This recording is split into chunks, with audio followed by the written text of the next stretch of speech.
Hey guys, this is Mike and Aaron and Dylan from the Force of Will ARG Pro Team, and we're coming at you guys with another video! Yay, Post Worlds! Was I supposed to celebrate? Be excited!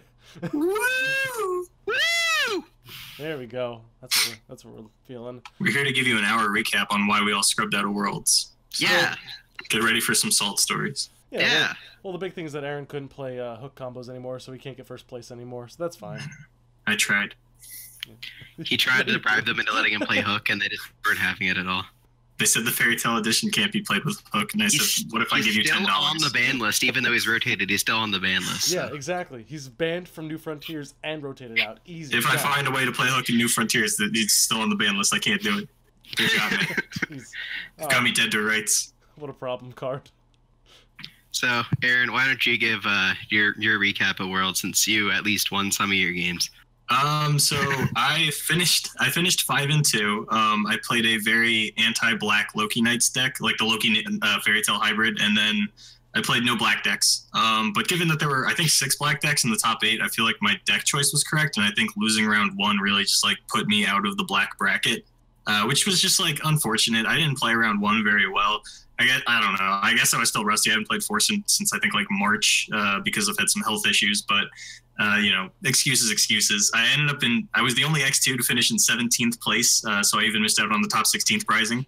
So that was really frustrating because, you know, I started off 2-2. I won my last 3 rounds. I went for the top 16 and I didn't make it, so that was unfortunate. But I feel like my deck was mostly correct. I would have made a few changes, but I think Fairy Tale Knights hybrid was like a fine deck, even though I don't think any of them top 8'd. It was a cool concept. Like, I like seeing that people still played around with stuff, even though people were going on about what was like a tier 0 deck and its exact counter and all that stuff. Obviously, I didn't do anywhere nearly as well as you because I just scrubbed out after 3 rounds. Mostly because it was just machine mirror, one dark deck, which obviously, being that I was Arthur Knights, I wasn't really very well equipped to deal with the dark deck. So I either drew absolutely no value, or I got all the high cost stuff that I can't play. So it was all the value, none of the value, and then I just kind of lost. Yeah, I think I played like 5 Knights mirrors.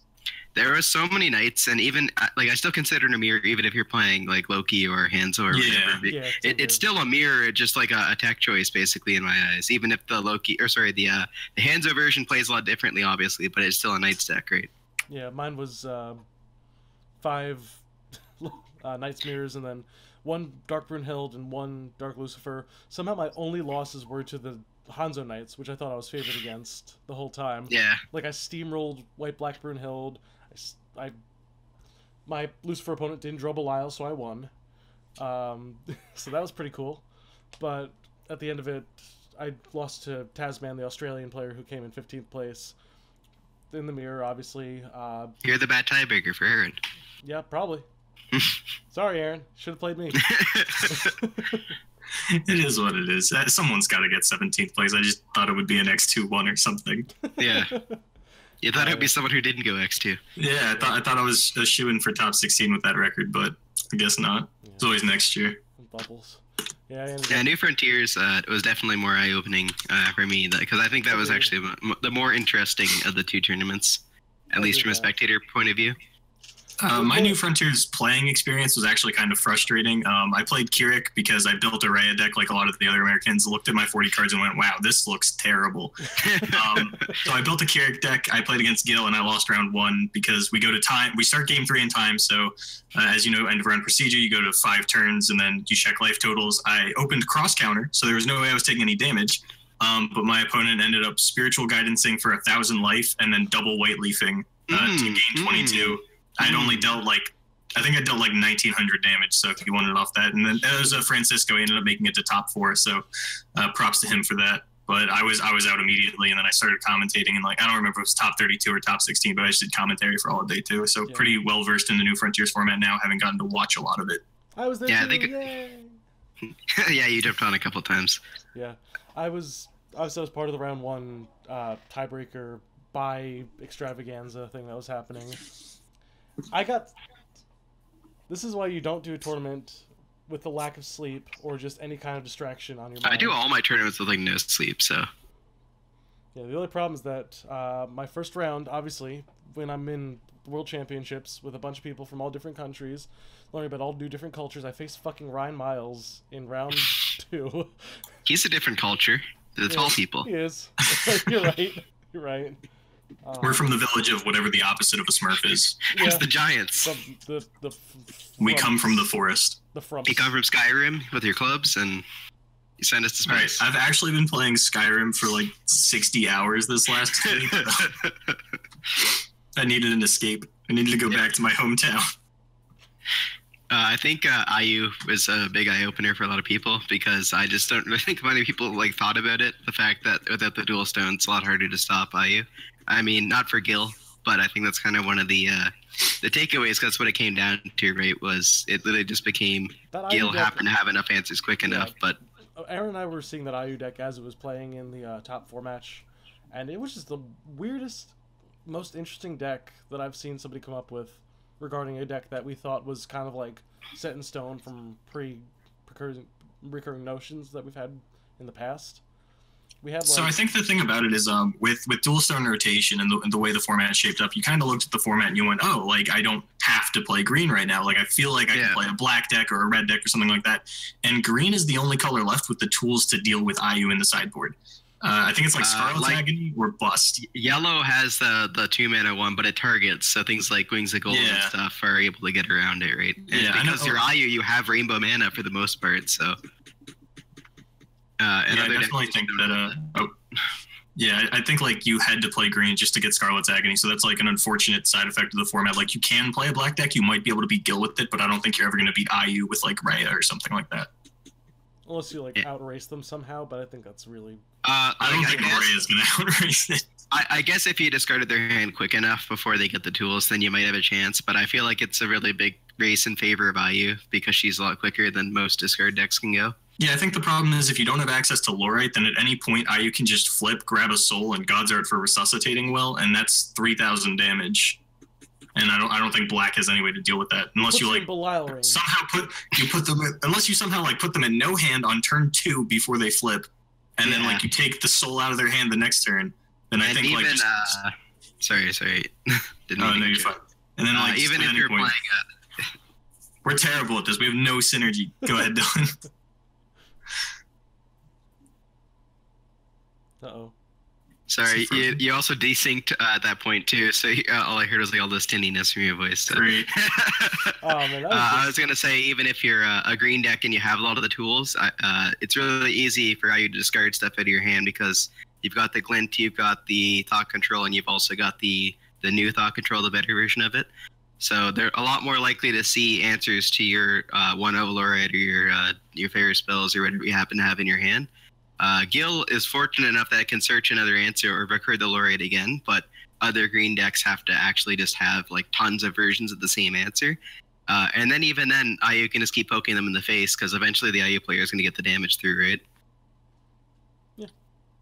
Pretty much. It's just like, there's not a lot that just like perma-stops IU. Like, you can play like Separation of Fates and try and cheese them, but most of the time that's not happening. Yeah, the problem is like white doesn't have anything to play with the Separation of Fates that's just going to kill the IU. I mean, does any color even have, besides black, the Destroy All J-Rulers, is there any other, like, actual answer to IU if you had something to follow up the Separation? Let me check the database real quick. I'm just going to search the word J-Ruler. The inverse Grim, I think, is the only thing I can think of. Oh, yeah, I forgot about that. Yeah, he will strip her abilities and kill her, but it's like a turn 5, I guess, because you have to play him on... I guess. It's like a turn 4 if you're playing Rhea. If you have no cards in hand, you can Null Darkness it. That's true. I forgot about that as well. But it'll just flip again, right? You need Separation, which draws you a card, actually, so it makes it harder to...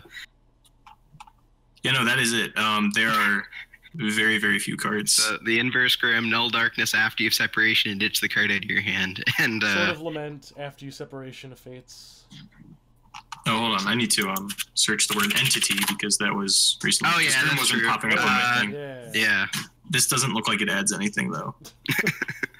Oh, hold on. Does the 6 mana 15/15? Can I discard 7 cards? Yeah, non-magic stone entity. All right. So if you can get to Unyielding Dragon Lord Ragnarok against IU somehow, you can discard 7 cards to kill the IU. You can kill We did it. No, you can't kill with Lancelot. You just remove the abilities. Yeah. Well, I mean, it's half the problem, but again, blue doesn't really have any weight. Actually, I think that's a good point. Blue doesn't really have any real answer at all to IU other than having flyers to block it, I guess. Like, Yeah. it doesn't really have, other than Lancelot, a way to remove her abilities. It doesn't have a way to cancel any of her abilities. It doesn't really have good spells to combat her from dealing damage. I think blue kind of really gets the shaft there. Does Thick Fog in blue... Uh, does it stop J resonators? I did not search the word J Resonator, but I don't think it stopped J Rulers. If I remember correctly, there was. I'm pretty sure it was only Resonators. I'm pretty sure there was very little J Ruler interaction actually coming out of New Valhalla. Yeah, I think that's kind of to go with the whole J Rulers are most powerful vibe, but at the same time, it puts us in a weird spot with all the powerful J Rulers from Rhea Cluster, right? Yeah, Spear of the Valkyrie actually hits J Rulers, which I think is pretty important to note. But that requires you having something bigger than like 15 because they can just discard a soul in response and just become stronger. Yeah. Yeah. There is a rune that rests a J Resonator. It's white. I believe there's also the green chant that can rest one as well. Yeah. Oh, no, you're right. It's white. It's white. Sorry, that's the one I'm thinking of. Yeah, and it's just a rune, so you can't play it. Well, no, there's a white chant as well. It's a chant where a rest target resonator.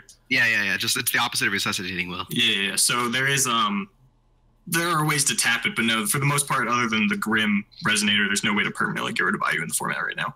Which makes it a very powerful. It's like the best rogue deck. Like it's gonna beat every other rogue deck. I just don't think it ever beats Gil.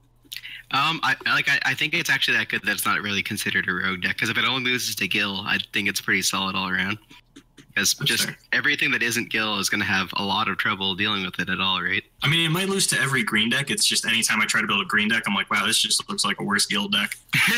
Yeah, I think Gil is the epitome of green right now. Yeah, it just got all the tools and none of the drawbacks. Which makes sense. We did see Gil winning the tournament, and I think it took 2 of the top 4 spots. 3 of the top 8, if I remember correctly. Even if it's not IU, it just has so much value and utility that it's really hard to get around. Plus, Gil himself having the barrier makes him really tough to deal with, right? Yeah. No final battle, so. The big thing to remember with Gil, though, is that he really doesn't have much answer to, like... This is the thing that I've been talking about with a lot of people. Gil does not answer Chimimi well on the main board. Like, no, not at all. He can side into, like, Black Tears for the elephants, but aside from that, Chimimi can just kind of stomp him if they get the right, the right sequence. I think my concern for the Chimimi and Gil matchup is that I flip my Gil, you play your elephant card. Let's assume that Gil is a stone up because they probably absolute awareness at some point, so they're going to hit 5 mana before you do.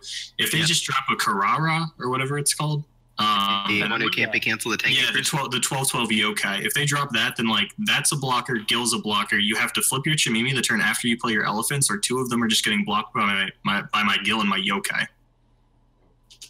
It's true.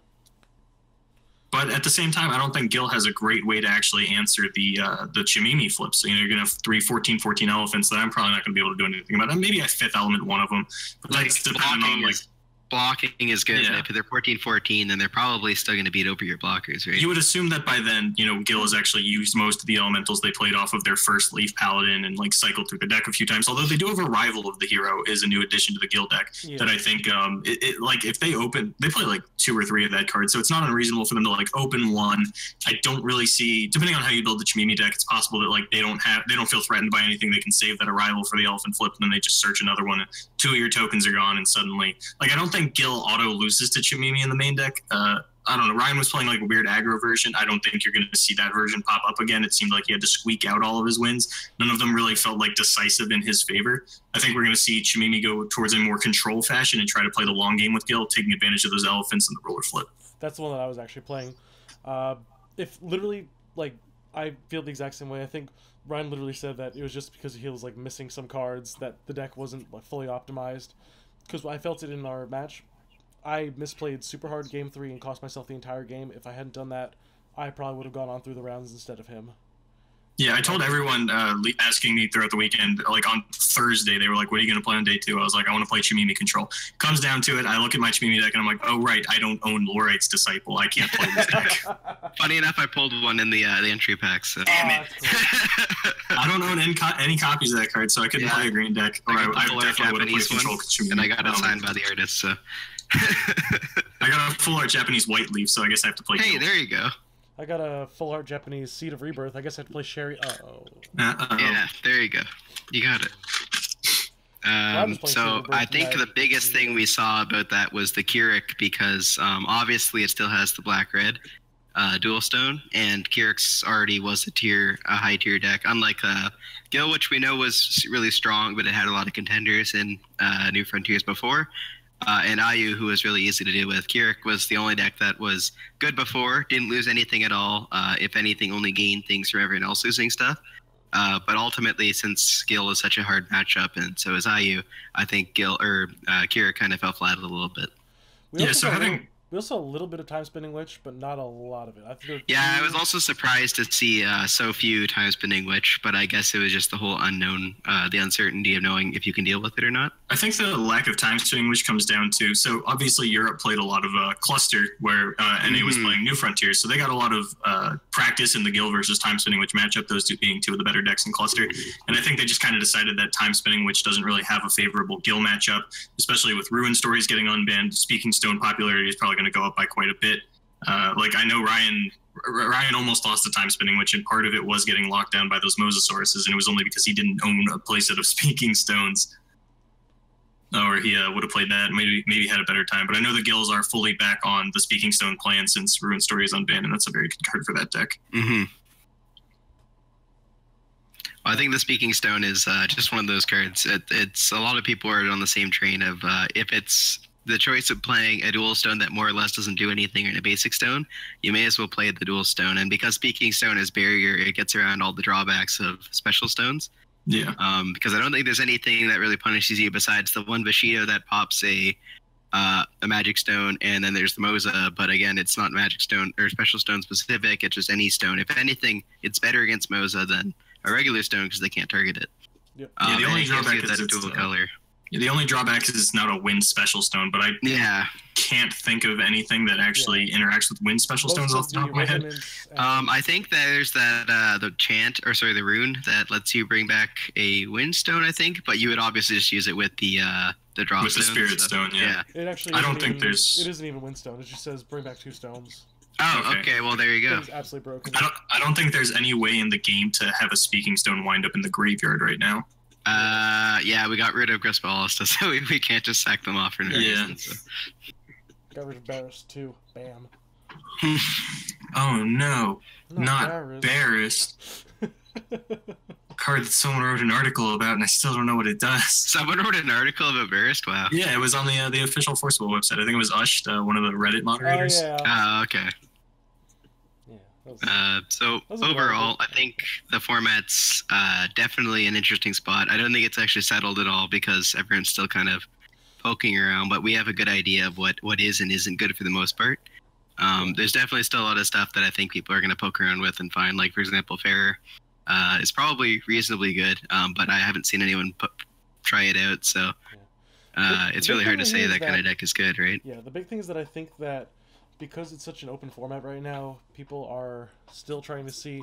A big debate that's going on is still whether or not the new Valhalla rulers are better than the old ones because they have the 5 runes, but are those 5 actual spells better than a repeatable ruler ability? Like, I think that's a really I think it's a good point to have around just like in general, because it shows that people are actually thinking about how those kind of different mechanics will interact with each other and how they can be kind of like swapped around, and it's, I don't know. So if you don't mind, I'll dive right into that pool right now. So Garrett's been waiting. It's like, oh man, I've been waiting. I have a lot of opinions about this.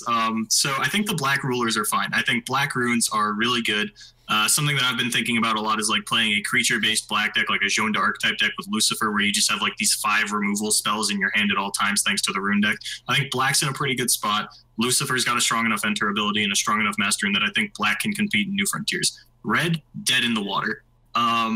I think that too many of the red runes are combat tricks. And when you're looking at Gil and Ayu as some of the stronger decks in the format, you're really not going to find value in combat tricks right now. Like, sure, you could probably beat Kirik, and like it's possible that like, oh, maybe in the Kirik mirror I want to side out into Isis because I get these combat tricks. But then you lose so much siding out of Kirik. You lose the pathway part. You lose the value on all of your strength counter cards, ground air supremacy, all that kind of stuff. Ho-Oh Pig does nothing anymore. I don't think it's ever worth it for Kirik to side out into a red Divinity Ruler. Blue Divinity Rulers, like, I think maybe Loki. I've been having a little bit fun with Loki. I don't think there's like enough of a board-centric idea for like Knights to really be good right now, or for Arthur's Master Rune to have impact. But I do think that like Fenrir is a pretty powerful card. The problem is like not getting Fenrir canceled by Vanish after you flip your Loki, because like sure they can only lure at one of the abilities, but the problem is that they're playing actual counter spells. This is a 4-mana card. You're playing blue. You're probably only playing one color. You don't have a lot of protection for the Fenrir coming down. So, and I don't think Consume is a very high impact thing either. I just don't think blue's really going to make the cut in the current New Frontiers, with Gil being as dominant as it is. White. I actually haven't looked into the white runes a whole lot. I know there are some broken ones, but when we were doing testing with it, we were trying to find a low divinity count so we could turbo flip the 5, go into an O field, try to get the angel package going. So I didn't get a look into like the higher divinity white runes, but I know that there's some good ones. Like there's Tap a Resonator, a dude gets Eternal, and Odin's Judgment is, I mean, that's a card. It might not be the best against Gil, because it doesn't kill J rulers, but I think Broomhild being a 4-mana 12/12 that forces a Lorite is it still might be reasonable against Gil because it clears away all the Gil Resonators, which obviously put in a lot of damage since you can't normally get rid of them. Disciples too, because like being able to kill Disciples when it has barrier on is really good. But I think did he cut out for a little bit. A little bit. All right. We're back. But yeah, and I think Adam's like, so the other thing is that the Gil decks, the one that won, especially Deagle, he was playing blue instead of black in his Gil deck. He shied away from the Gil Lapis Resonator and went into the Yaokai. Now, Yaokai only has Barrier Chant, which means that runes can still target her. And things like the Adam Seaheart rune or like Consume even could, find a way back into the meta off that. I don't think it's going to happen, but I do think Brunhild has like a better chance out of the Divinity Rulers. You go to green. Shamimi's looking good. Hanzo's not even looking terrible. If like you're playing a Yokai deck, you flip your Yokai Festival, they cancel it. You flip your Hanzo, you flip back down Yokai Festival, and then if you run into any other green deck, then you're actually fucked because you can't cancel the Shamimi Master Rune with Hanzo's Master Rune. I think there's another cancel too. I know it costs more, but I think it's a 4-mana cancel if you use it from your rune deck. Yeah. I think that if you're going to play Hanzo in New Frontiers, you actually want to play Shamimi's Master Rune and side into Shamimi and not play Hanzo's Master Rune at all. I think that would be the proper way to play Hanzo in New Frontiers. If for some reason you don't want to play Shamimi game one. Either way, no matter what, any Hanzo player that's playing, Hanzo for Hanzo and Hanzo for the Master Rune is going to have a divinity count of like 12 to 13 because you could just easily not play the Sealing Scroll. It's a very easy swap. Yeah, there's a lot of, and that's the thing I think a lot of people learned at Worlds was that there was a lot of times where you're going to use 4 of your runes, but not necessarily all of them have the same utility in every game. And a lot of time you just use the divinity because it's there, not because you need to use the card. A lot of times people would only flip 1 or 2 runes, and that was the end of what they needed the runes for. The 3rd or 4th were just there as, well, it's here, I might as well use it. Yeah, I noticed that when we were building the Loki deck, we were like, all right, against black, we're probably not going to end up using massive growth, and then against the blue mirrors, we're not going to end up using like our draw 2. Just because like it's pretty easy to like look at your 5 runes and be like, all right, I only ever need like 4 of these in any given matchup, so I can play this one to facilitate the other matchups. But going back to what I was saying, I think that's all the colors, right? Green, red, blue, black, white. Yeah. So that's how I feel about the Divinity Rulers in New Frontiers. I think the biggest thing right now is some of them stand on their own, like you were saying, and other ones don't. But again, they're going to be supporting them through the whole cluster, so it's a little early to say, and we don't know when the next tournament schedule is yet. So it might not be relevant because the tournaments might not start up until after the second set. I know for North America, next month there's an 8K in Minnesota that a lot of the players are going to. So we do have a tournament coming up in current New Frontiers. Obviously, like we don't know what kind of runes are going to come out in the future, but I'm talking like current New Frontiers where like Gil seems to have a very strong grip on the format. I think like Shamimi, Lucifer, maybe. Yeah, I think it's really heavily favored in the terms of the older rulers currently, just because they don't need the runes and they have a lot higher power level. It's a little bit awkward with some of the other, like Dark, for example. Red doesn't really provide a huge amount of value for Dark, so it's a little better represented by Lucifer. But in general, it seems like the rulers like IU, Kirik, Gil all have a better matchup, and especially with things like Lorite, where other green decks can play Lorite, but Gil has recurring copies, so if you cancel the Fair spell or something like that, he can just banish 3 cards in his grave and get them all back. Yep. So it just kind of compounds the problems people have with green, because Gil has better use of all the green cards. Yeah, like you would think that, oh man, black can just like main deck some number of evil elemental uprising and then, you know, get rid of black's graveyard or green, or like Gil's graveyard, you know. They'll still get to remove one of the elementals in response because it is a mana ability, doesn't use the chase, but they're going to be, you know, the Lorites are going to be gone. The problem is that Gil just does that better. Gil gets to play evil elemental uprising in the main deck, have it be playable because of the Speaking Stone, and it's searchable for them. So even the one thing that black should have, Gil just has and does better. Yeah, like I think the real big thing we'll find out is how decks can adapt to Gil, because I think Gil has the most flexibility and the most pushing power, other than IU. But again, IU has trouble with Gil, so I think Gil is really the determining deck right now. It's make or break Gil. If you can beat Gil and have consistent matchups against the other decks, you're probably a pretty good deck and in a good spot. It is nice that you know, Gil seems a little bit more dominant than everything else, whereas in the past, like, we had Fox and Prisia, where there was, like, nothing you were going to make that's going to beat Fox consistently and Prisia consistently. Now you really just have to focus on beating Gil, which isn't impossible. No. Sure, they've got a lot of life gain, but I still think that, like, Kirik has a very reasonable chance of beating the Gil decks, although Arrival of the Hero has made it a lot harder to kill the actual Gil himself through combat. And I do think that is a bit of a design issue right now, where there's no way to kill J-Rulers. Gil himself has barrier, so you can't even, like, even if there was something that's like kill target J-Ruler, you can't hit Gil. They have cancel spells to protect it. Now they have a 0 mana searchable kill spell to stop you from running your board into it. I think that's something that last format we kind of took for granted, because there were a lot of crutches in place to make gameplay a lot more kind of bland. Final Battle is the easiest one. Almost anything anyone could play, you just Final Battle and it'd be gone, and there was no real cost to you. So, I mean, I know when I played my IU deck very briefly, that was my out to like every other J-Rulers. I just play Final Battle, it's gone, no real loss to me. I don't really take very much hits. Gil was an easy one. You play Final Battle against Gil, there it goes. Doesn't matter, he has barrier because you just got rid of his entire board, including the little Gil Resonators. But now that we have the cards like Severing Winds, the Dual Stones, the Final Battle's gone. Now we're looking at the core of the cluster of Rhea cluster. And we're like, hey, a lot of this stuff is actually really solid. We just never had the opportunity to play around with it because it was totally shat on by all the stuff that was in the format.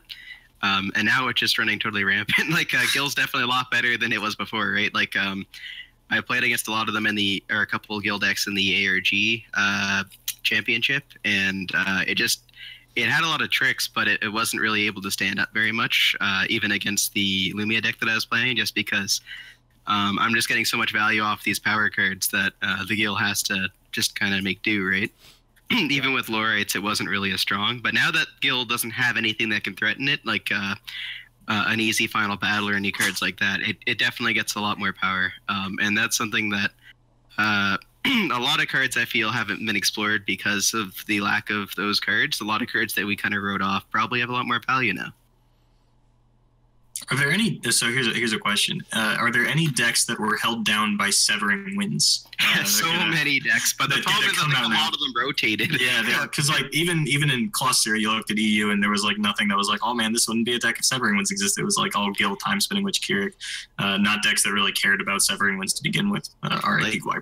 My biggest problem with Severing Winds, ignoring all the balancing stuff, was that they literally made a mechanic in the beginning sets, Torrent, and then they made a card that says you can't play Torrent, and this totally conflicts with the other, like, 3 sets in the cluster for no reason at all. Like, obviously, you know, because you played it in Montreal, but I really loved Whisper of the Wind, where you cast it for 1 mana, you show them the top card of your deck. If it's green, it costs 1 less for the first card you play, and then you draw the card. That was an amazing card. I really loved that card a lot because you could use it before you untap, draw the card. If you drew it and it's not green, that's fine. If it was, you got actually a mana discount on the card when you cast it.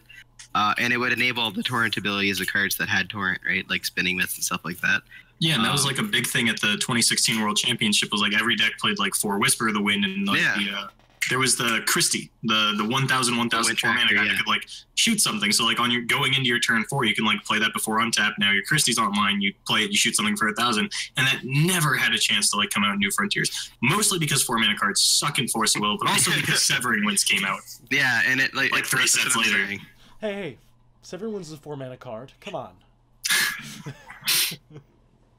So I played it a lot as a 4 mana card, in all fairness. So did I. So another big thing about Severing Winds, that I actually wanted to go over this.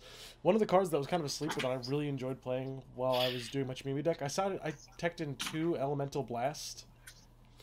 Yeah, that was a card that popped up a lot, if I remember correctly. It came up a lot in early cluster tournaments for EU, and then it just kind of fell to the wayside. Which one was Elemental Blast again? Sorry. 1 mana, deal 400 to a Resonator, Torrent, deal 700 to a Resonator. Oh, okay, it's the Torrent one. Okay. Yeah, the only Torrent card in the game right now. Yeah. I'm trying to remember Deagle's deck list, and he either ran 2 of that, or it was 2 Winds of Vitality. The art on those cards are rather similar. I want to say it was Winds of Vitality, though, because it's a better way to protect your Gil if they get to attack it with, like, a Yokai, something you can't arrival with a hero. But I know that was something that, like, came up a lot earlier, and then I think as we shied away from this creature-based meta, then I think it kind of fell out of favor. But I do think it's a very good sideboard tech against, like, the Keurig decks where everything has 700 defense, or, That's you know, exactly against the Chimimi aggro. Literally exactly the reason I put it in. Also, another reason that I ended up putting in the Chimimi deck I was using, 2 of the runes were 0 cost, technically. One was the Sandstorm. The draw 2? No, this... Well, yeah, that too. Yeah, but, so, get your stone back thing. Yeah, so technically 3 then. One was the search the top 5 for a Wind Resonator, Lorite, and add it to your hand. Oh, yeah. And the second was the Sandstorm, and then third, technically off of what you said, was the... Forest Meditation, getting back the Spirit Stones. All of those immediately turned on the Elemental Blast at 1 mana, so you didn't have to, you know, waste anything. If you're going to try and play a little more reactively, you can still play it when you need it. That was the big reasoning for me putting it in there. It did a little bit of work, but it wasn't like, you know, like the thing that carried me. What carried me? It wasn't True Blade. It wasn't True Blade, and it wasn't like 7 Disciples, so, you know, whatever. Yeah, I'm actually, I think we're going to have to start looking at 2-color decks to beat Gil, because I do think that like a green-black deck would just destroy the format right now. Like something that can just play all the black stuff, but then also play the 12/12 Yokai. Just, you know, have a chance. I think Ray the Black Owl is one of the best cards in Force of Will right now. Yeah. And I was playing it in the Keurig deck because, you know, I have black stones, why not? And the problem is that, like, it's pretty non-synergistic when you put down, like, a piggy, something that has to target your resonators to give them swiftness or flying. Yeah, I noticed a lot with, what was it? Someone was playing the Green Dragon at our locals, and it's like, well, unfortunately, it targets your stuff, so Zero just kind of shits on self-synergy a lot, right? Yeah. It's a pretty non-synergistic card, but I do think it's one of the more powerful cards, and it could go a long way in beating the Guild deck because it does turn off that first arrival of the hero or the first 5th element that they play, and I think that's pretty important, but unfortunately the rest of black just isn't quite there. I mean, it's also relevant that it has flying as well, because that means that it's able to block a lot of things like IU. It's not great against IU, but it saves you a turn, essentially, right? Yeah. And they're not really able to target it to get it off the board since it's able to protect itself. So and it also can hold up against Gale and stuff if they're going for lethal too. So it's a pretty good all-around card in this format, I think. Yeah. So another thing we've been talking about here, I know that all of us have mentioned the fact that Lucifer is really strong. If there's a way to somehow mix green into Lucifer, I think that might be the plan to like crack Gil as is right now. So back before we went to Worlds and we were like testing New Frontiers before the new stuff came out, I was trying out like green-black Raya deck, because, you know, we got Ruin Stories unbanned, we got all that stuff, so I tried like 3 Speaking Stone, and if you ever just hit 2 Speaking Stone as your first 2 cards, the game pretty much just ends. You lose a lot of that tempo off of the early discard that black's supposed to be able to have. You finally get your Blackstone and you realize how many of your cards actually cost 2 black. It's kind of brutal. Maybe it's a little bit different with Lucifer, but I know with Raya, like against Gil, you want to be playing Blood Spray on 2 as much as you can.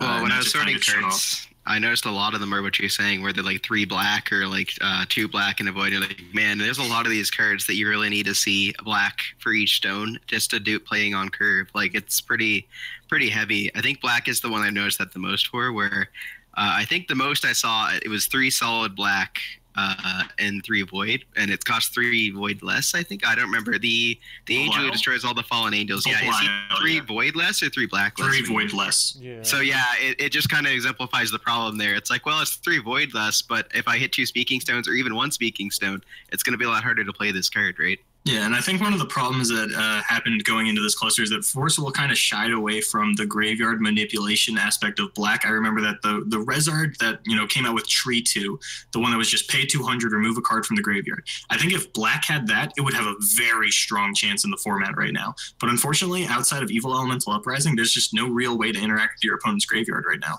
I think they kind of want to stay away from it because that's obviously Lich's niche, is that he's going to be focused around grave manipulation. And Right. the problem that you have when you have Rezards and all these grave removals, like, well, it's really hard to play a grave deck when everyone is main decking answers to your grave just as a casual thing, right? I think it's fine when you stick it to one color without dual stones, though. Back in the day, it was a problem because it was really, like, everybody was just playing black because you could play 3 color decks, like, absolutely no problem. Now you have to stick to one color. Maybe you can squeak out a second one, and I think putting some silver bullets in for the black is fine, because, like, Elemental Uprising already exists. You can just, and everybody has access to that right now. I think that card is a problem, but if you just give black something like a Resonator that has continuous graveyard removal, I don't think that's that big of an issue, especially given all of the removal that Lich will have in his rune deck.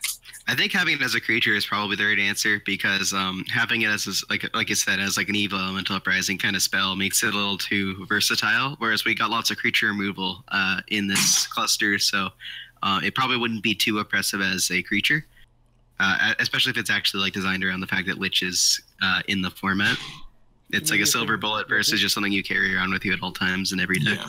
The immediate things that I think of when we're talking about that is the Burial Rites in Anubis, because it's clearly like they kind of want to shy it back towards red. It hasn't been in red since Grim, when we had like those. But even that only gets rid of all of the Resonators, which normally is fine, but I want to remove all the spirit magic so they can't recycle Lorites as easily. Yep.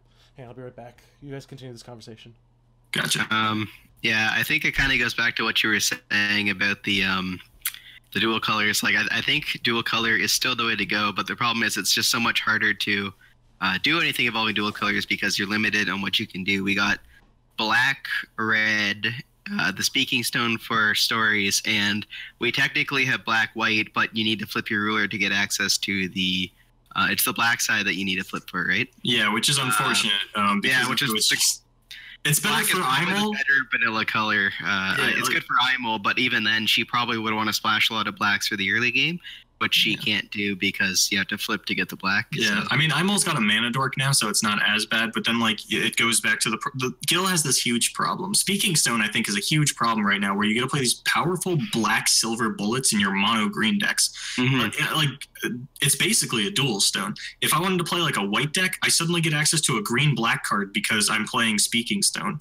And another problem is black tiers. Like, Imol proved to be pretty powerful against Gil in testing. The problem is, they put in like 2 or 3 black tiers, a card that they can search, a card that they get access to because of their Speaking Stone, and all of a sudden, Shamimi has a harder time dealing with it. Imol gets blown out of the water because they lose access to like all their Mephistopheles. It's harder for Imol to maintain, being big at that point, and it's a pretty easy Lorite target. It's not the end of the world if they Lorite it, but it can be an issue.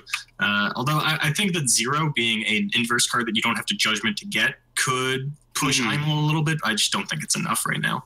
I think like you kind of hit the nail on the head. The black tiers, I think, was a pretty poor design choice because there's so many inverse things in Time Spinning Wish and in the set afterward, the Ominous Moon. Meph is really good in this format because we don't have a duel, and it's a strong body as well as being able to stop them from using their enter abilities. So just to be able to load up for 2 mana along with any other inverse cards they have is really unfortunate. I just don't see why that needed to be a thing. It should have been like 1 in cost cards. Yeah, I think that it all just comes back to Speaking Stone having way too much going for it. It's got green black for so long have been the best 2 colors in Force of Will. You throw those together with some of the most powerful silver bullets in the format. Even though Shaharazad's gone, we're still feeling the after effects of the I mean, even if it took 2 dark, then the Speaking Stone would be less of a problem because you need to hit double Speaking Stone for it to be a thing, right? But it only takes 1 dark and 1 void, so it's so much easier just to hit 1 Speaking Stone and then throw it down, right? Yeah. But I think that's pretty much what it just comes down to is there needs to be more creativity in dual color decks, not necessarily from the Force of Will side, but just in the deck building side, or else a lot of these monocolor decks are just going to do a lot better than you. Like maybe some sort of green-red or something like that would be cool. But again, without dual stones, it just makes it a lot harder to build that kind of deck, right? Yeah, I mean, well, that's what you would think. And then you look at the world's top 8 in the black-white Brunhild deck. I don't know about you. I didn't test that. That was nowhere near on my radar. I didn't see that coming from a mile away. Definitely big props to the players that brought that. But it kind of gives you hope, you know? Yeah, yeah. I think there's a lot of untapped potential in the format from dual color decks. World's format was even kind of a faster format than New Frontiers. You know, you could die on like turn 3 or 4 to the machine decks, but now Gil's not going to kill you on turn 3 or 4 ever. You have more time to just sit there. You just have more time to just sit there and call stones and play an inconsistent dual color deck and still get there against Gil, because you're going to get to the late game. You're going to get to like your 6 or 7 stones. You're going to have access to both colors consistently, and you're going to be able to kind of get into that grindy game that you need to in a dual color deck sometimes. And I think that we need to explore that a bit more as players. And I think there's enough tools available to us that even without the dual stones, we can do things efficiently. Like, for example, Shayla's Adventure lets you tutor in field spells, additions from any color, and it gives you a lot more utility there, because you don't need to play dual colors to get Diversity City or Verdant City or any kind of addition. And there's a lot of really powerful additions in this format. So stuff like that is a lot like, it's a really good way to build around not having the dual colors, but still being able to play those cards. Yeah, I think additions are actually, we did back in Scheherazade format, our states did like a gentleman's agreement. None of us were going to play Scheherazade, and additions were just everywhere. They're really strong. Life-stealing altar, even with the new Darkness Castle, I think giving, -2/-2 to all non-Darkness resonators. Could be a very powerful tool. You know, it stops your opponent from actually sticking Lorites on the field, so they'll die instantly, which can be a downside against Gil because they get to instantly recycle them again. Just play it again, yeah. But it turns off Lorite's Disciple, which I think is not irrelevant. It also debuffs it too, which means that it's not able to do as much damage to you from getting Swiftness as its choice if it picks that, right? Yeah, the only problem, of course, once again, green has Destruction of the Portal, so for 2 mana they get a kill in addition with Remnant. I almost would have preferred Heavenly Gust stick around. I mean, at the very least, it makes it harder for them to remove lots of additions quickly. Because with Heavenly Gust, it's definitely a lot easier to just clear their entire board. You just play a 1-cost rune or something like that. I mean, Gil obviously doesn't have access to that, but he's got tons of things like the Elemental Breeze, where he just plays it for free, draws a card, then throws down the Heavenly Gust. So it's really good in the favor of additions that there is only really Destruction of the Portal that I can think of as a good addition removal. There's a couple things that can inadvertently just has the mode to pick an addition for destruction, but very few powerful and good ways to clear off additions. Meanwhile, we have tons of additions that have really powerful and good abilities. So I think that would be a really cool way to see things go, is more additions. Yeah. And then we see more relevance for stuff like something. Don't say well, sir. I was about to get in the camera and say, "Don't." This doesn't mean you can play well, sir. I will never it actually play means well, you can't play well, sir. So I will never play well, sir. Even despite the fact that I have the over one, which sucks. We're gonna see him play it like next week. Like, you know what? You guys got me thinking Wellser's pretty good. Shut up. Jeremy Franklin is rolling in his grave right now. What grave? The grave for Welser. We're just treating Jeremy like he's dead now. Man, I miss that guy. No, but the card that I'm thinking of, I was making a tempo Loki deck just to see if it'll work, because there's some decent stuff. I played 4 IU because it blew Ryan out of the water on screen, which was beautiful to see. But no, I was playing the IU, but I was looking for another 2-drop blue resonator, and I'm like, nothing is good. There are no good 2-drops in blue. I think there's just a really big lack of 2-drops in every color. There's lots of good 1-drops, and I guess yellow has the mana dork when it attacks, but there isn't really like a lot of defining 2-drops. Yeah, but then I was looking at it, I'm like, I'm gonna splash in 2 Saturnius from the Lost Tome Structure deck. I guess he kills additions too, doesn't he? He spins them to the bottom of the deck. He doesn't even kill them. It's better in most cases. But... yeah, and also he just gives a free +200 defense boost to anything you control once per turn. So he's technically like a 5/9 for 2. I was like, people have been sleeping on this card. Like, I know it's not great, but it's like... we haven't been sleeping on it. It's just blue. He doesn't have quick cast, does he? No. Okay. No, if I had a quick cast, that'd be nuts. He's not Jupiter, so. No. Wish Jupiter was good. You can only play Jupiter Hey, Wanderer. hey, a lot better now that not everyone's playing green, so. Actually, I think Jupiter is worse because it competes with Carrara for a slot, and I think Carrara just comes out on top every time. There is a couple of things that probably might impact it a bit. Like that field spell is actually really good. I think it takes a build around, but the Spirited Away village or whatever it's called. Oh yeah, the retap, the like Lumia village. Yeah, basically, it's got like a lot of utility in the long game because you can reuse Lorites, you can reuse big guys like Jupiter who have lots of really good ability. It's essentially a Lumia you can snap your fingers and use at any point. It takes a little bit setup, but. I know something we were very heavily interested in for Worlds. The 2-color deck that we did test was black-green, because getting to use the Lumia Village on cards like Shami Haza, Azazel, and Belial, and all these big, strong black drops that, like, now I get a dodge removal and reuse my enter abilities, but couldn't make the mana work. But maybe in New Frontiers we could find a way. Blazer would be pretty sick with that, just continually using the Blazer to pitch their cards, get his counter again, punch them in the face. And one of the coolest parts is that if you could stick 2 of the Kogas, you can like just immediately use it without having to like wait a turn, wait for it to untap, and then tap it down. Which one was Koga again? Was it the one that makes the mana when you play it? I thought it only works for chance, right? Yeah. No, I'm talking about the village. Oh, the village is called Koga. Okay. Yeah.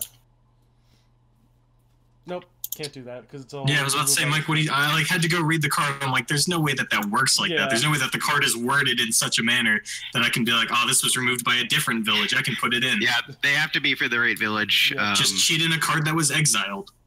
Yeah, someone at my locals put together the deck before I could, so I was a little bit jealous. But it works pretty well in concept. Obviously, it takes a lot of tuning to make that kind of stuff work, but I think there's a lot of potential in that card as well. And again, it's another edition that has lots of abilities that become really relevant very quickly. Yeah, I think that's like another slower card that like you could definitely use to grind out Gil in the long game. The problem is, once you go into game 2 and they have, so the way you have to think about it, right, is like I'm gonna play a very long game against Gil. So like sure they game. So sure they get destruction in the portal in game 2, but if game 1 took 45 minutes, that doesn't matter. He's not gonna finish you in 15 minutes. So. Until he Ultra Awakenings you. Oh yeah, he just double Ultra Awakenings. Like, how did you do this? That card seems nutty. I really want. God, I was so hyped to play that card. I was so hyped to play Gil when Ultra Awakening came out. I was testing in my house. I was screaming plus Ultra every time I threw the card down. And then I just realized that I hate Gil, and then Leaf Powder came out, and I still don't like Gil. Yeah, this is the one time my problem with Gil. I'm just like, he's the one green rule I've never liked. This is the first time in so long that like we have a definitive best deck, and I just very much do not want to play it, and will rack my brain looking for other things to play. But at the end of the day, I'm still Aaron Miles. I'll probably still end up playing Gil if I go to a major tournament anytime soon.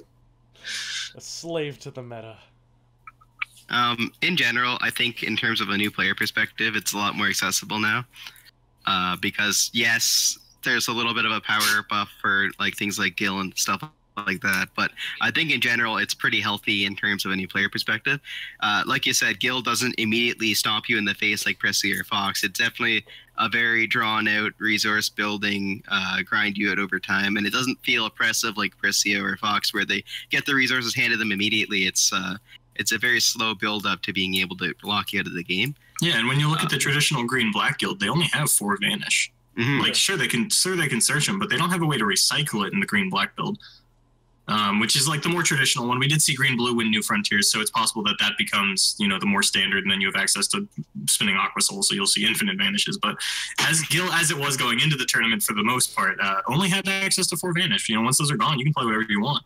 No one can stop you. So another really good thing about the fact that Gil's big is that Gil was technically a starter ruler, so anybody who has like the Gil starter deck immediately has. By technically, I mean he is one, but you get the Uber for $6. Like that's. Oh no, it's less. I got the Uber for $3 on TCM. Hey. It's down. Literally, the only things in the deck that are even remotely expensive are Lorite, Speaking Lorite's Stone, Disciple. Speaking Stone and Ruined Story, but those two are somewhat optional if you're trying to play a different version.